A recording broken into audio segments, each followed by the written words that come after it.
the talk of Team Ulster always rears its head when there's nothing happening, or every couple of years it's this periodic sort of thing where we have to talk about we need to bring Ulster hurling to the next level, get them up to competing with the top counties, and this is always the thing.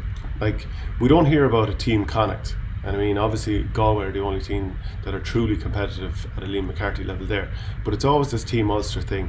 I saw Neil McManus came out and said in the Irish News, not for him, and as far as I'm concerned, it's a non-runner anyway, but if Antrim aren't involved, then there's no way that they could even dream of being up near the top level. Where does the idea of, like, why do you have to put team before Ulster as well, or Team Connacht? I think it sounds even silly. It sounds like an Olympic team. If they were going to do it, I presume they would just call it Ulster or Connacht or whatever.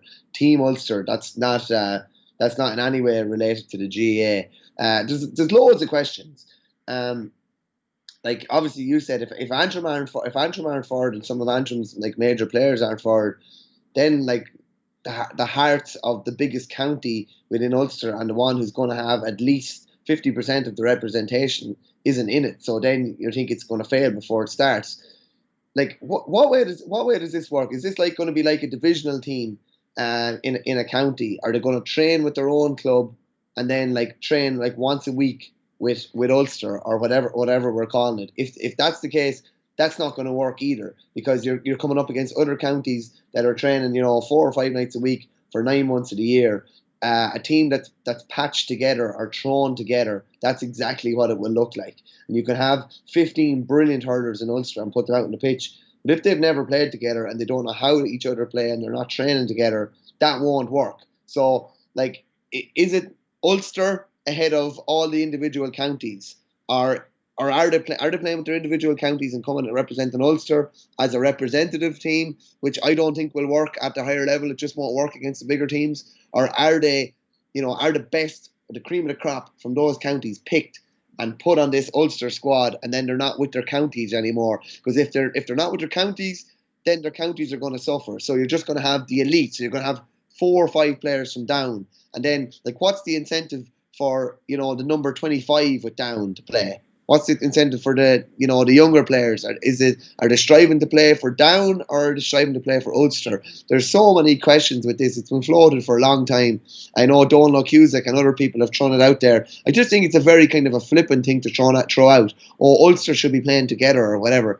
Like, what are the logistics of that? And is that really, you're like, I think each individual county will suffer as a result of that. I'm not sure what you think of that. I think the province, if they all play and train 3 or 4 times a week together, yes, the province might be reasonably strong. Well, I think the counties individually will all struggle as a result of that if it ever did happen.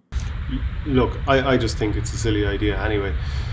No one grows up dreaming of wearing their provincial jersey. Whatever about 30 or 40 years ago when the Railway Cup was huge, maybe it could have been done back then, but at that stage obviously Antrim were in All-Ireland semi-finals every year, and for them the incentive wouldn't have been huge.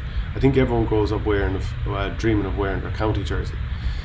How long does it, it's different in rugby. Yeah, obviously that has worked there, but still in all, not even everyone within the province cares about their team. You even had situations where Ian Dowling was from Kilkenny playing for Munster, and a lot of people in Kilkenny anecdotally supported Munster, and because they didn't necessarily feel a connection with what effectively felt like a Dublin City team.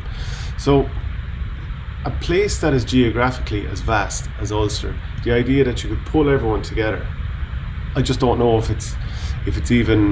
players would be willing to buy into it, because of how it would turn their lives upside down trying to drive however many hours. Like, if you're in the Glens of Antrim and you're trying to play with a county that's another team that's a couple of 100 miles away, or if you try and get up to Belfast during rush hour traffic from another part of the country, I just don't see where the merit in this is.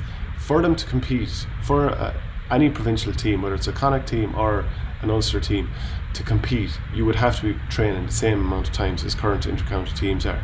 It just wouldn't be, like, you couldn't name for me 15 players in Ulster who would match the Kilkenny team at the moment, or the Tipperary team at the moment. So the idea that you wouldn't have the same star names at the moment that aren't playing together, and then all of a sudden, just overnight, you'd be able to meld them into a top team. Just wouldn't work. It'd be all in or nothing, and I just can't see the incentives. Yeah, it's funny. Like you brought up some logistical questions there. I was up in Setanta, just up outside Ballybuffet in Donegal one day. That's where Danny Cullen and a few other lads from Donegal would play, who would all be in with a fair shout.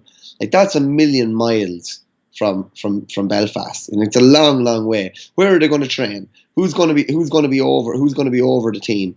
There's just so many logistical problems, and as well as that, it's all grand saying, you know what, an Ulster team will be more competitive, but like they're still going to have to travel 3 hours to get a game. They're still going to have to go down to Dublin to play a game, or they're still going to have to go to Galway for a game, or come down to the Midlands, and maybe Kilkenny will come up or something like that. So, like people, it's. I think it's one of those things that's thrown out. An Ulster team takes a bit of a beating, or none of them are playing at the highest level at the moment, and it's just like Ulster should be playing together. Like if you go from one side of Donegal, the western coast of Donegal, to the eastern coast of Antrim, like that's miles away. Like I don't know where did it. There's just so many question marks. It's kind of pie in the sky. People just throwing out something for the sake of, I don't know if it's for the sake of a bit of debate, or for the sake of trying to lift spirits within Ulster counties or whatever. And to me, to be honest with you, I think it goes against the whole ethos of the GAA. If the GA want Donegal to be better, or if they want Derry or Armagh, these counties to be better, get coaches up there, give them more money to start at grassroots, not like throw a load of money or whatever at a provincial team that there's so many stumbling blocks before you even start, and I genuinely think it would affect the standard and quality long term within the counties. I think you have your high achievers, your 4 or 5 that are going to play for Ulster. Like, what do the rest of them do?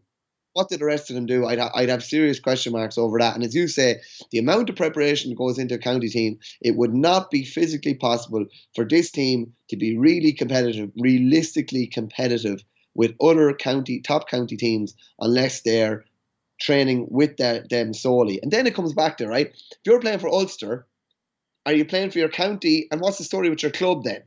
So are you playing provincial, county, and club? Because if that's the case, will not happen. Somebody's going to lose out. If you're playing for Ulster, either your county or your club is going to suffer, and that's totally goes against the ethos of the GAA. I'm just going to run through the hurling leagues and see what divisions the teams in Ulster are playing in.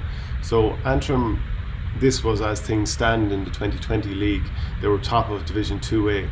So then you jump down to 2B, you've got Derry and Down. Go to the 3A, you've got Armagh, Donegal, Tyrone, Monaghan are also in there. Division 3B, you've got Cavan and Fermanagh. And, you're realistically not going to turn that around overnight. That's not to say there aren't good hurling people in an awful lot of these counties. Of course there are. That's not to say that players couldn't potentially be brought up to Liam McCarthy level hurlers. Of course they could, but it's not going to turn around overnight. There's a huge thing in the tradition, the fact that you walk around your local parish and everyone's got a hurley in their hand, and it's just the done thing to go down and play hurling every evening. Not only that, but to get players of that code in that county to get themselves athletically up to the same level. Because if you look at a player in Division 3B, it's a bit like intermediate hurling at best in other counties, at club standard I'm talking about. So change around it would take a couple of generations, and if you just decide to throw your lot in with a team Ulster, you're basically saying we're forgetting about that idea. Like, I spoke to Sambo McNaughton about this in the past, and he's wondering why aren't we getting more coaches into into Belfast and targeting the schools there. You have a huge population, you might well be able to, no Belfast club team has really made an impact in the Antrim Championship for a long time. So that's what you need to do, not to be going for a big marquee team with Team Ulster, because imagine if you did that and it flopped. Where do you go from there? 100%. And again, it's funny. I don't see any of the big names really calling for this to happen. Maybe they're calling for a bit of an honest debate to see if it's realistic. But I don't think you have the players crying out for it. The likes of Neil McManus and a few other, the likes of Chrissy McKaig and these. They like playing for their club and they like playing for their county. I just couldn't see this realistically happening. And realistically taken off the ground. I just can't see it. I just don't see how it's feasible, really, to be honest. It's something that's easily thrown out there, but like, it's easy to throw out a suggestion. It's another thing to actually go and do it and make it realistic. And as I said, I just think a lot of other parts of the chain, to me, more important parts of the chain, would suffer if Ulster entered, how should we say, coalition is not the right word, but like a team basically picking from the 9 counties. And it's funny you mentioned there about the teams down in 3A and 3B. Let's call a spade a spade. If you have one or two from those counties, that's all. That's all you will have. So if those lads are going playing with Ulster and they're training with Ulster 3 or 4 nights a week, like, Cavan are going to struggle. Fermanagh are going to struggle. Monaghan are going to struggle. They're going to be missing their best player essentially.